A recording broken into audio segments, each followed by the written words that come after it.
purpose of this video will be to take a look at population dynamics. This will include, again, just discussing levels of ecological organization. We'll be describing the effects of limiting factors on population dynamics. We'll look at how to describe a population and factors that can influence population growth. So factors that describe a population, we can look at the geographic range, or the area that is inhabited by the population. We can look at the density and distribution. So the density would be the number of individuals per the unit area. And the distribution, we can look at how spaced out it is across the population. We can look at growth rates, increase, decrease, or stay the same. And we can talk also about the age structure and look at that and kind of determine how possible it might be and the ability to reproduce. Factors that influence the population growth are birth rate and death rate. So if birth rate is higher than death rate, then the population will increase. And then immigration, which is moving in, and emigration, which is moving out. Population will increase if immigration, moving in, is greater than moving out. When we look at populations, we can see exponential growth. This is the larger the population gets, then the faster it grows. In an ideal situation where resources are unlimited, this is something that can occur. However, in real life, we're going to see exponential growth followed by logistic growth, which is a period of growth where the population growth slows and then it stops.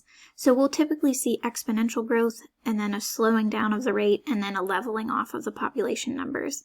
This happens because in nature there are limitations in resources like space and food. The reason why logistic growth occurs is because there will be a carrying capacity, which is the maximum number of individuals of a species that can be supported in a certain environment. And so in the graph, you see how the capacity grows quickly at first, and then it slows down, and then it levels out at that carrying capacity. Okay, so we'll take a look at some limiting factors to growth.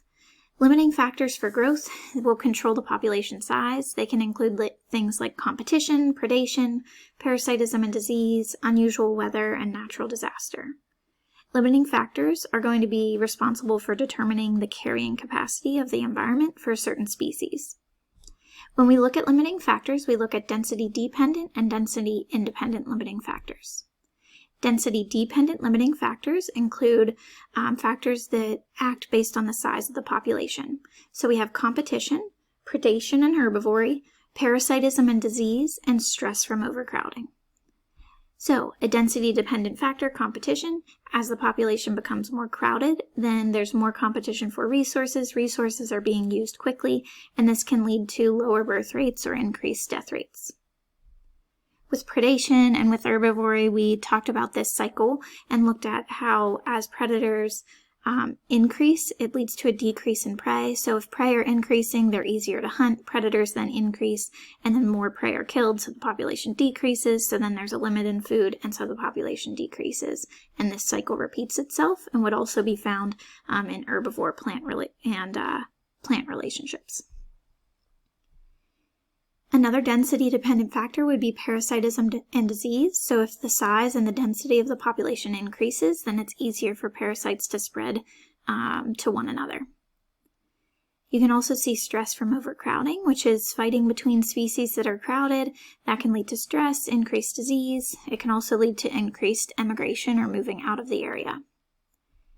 Density-independent limiting factors can include limiting factors that are going to act on all populations regardless of size and density. So this will include unusual weather, natural disasters. Sometimes a population recovers quickly, and other times it takes a little while for the population to recover after a natural disaster.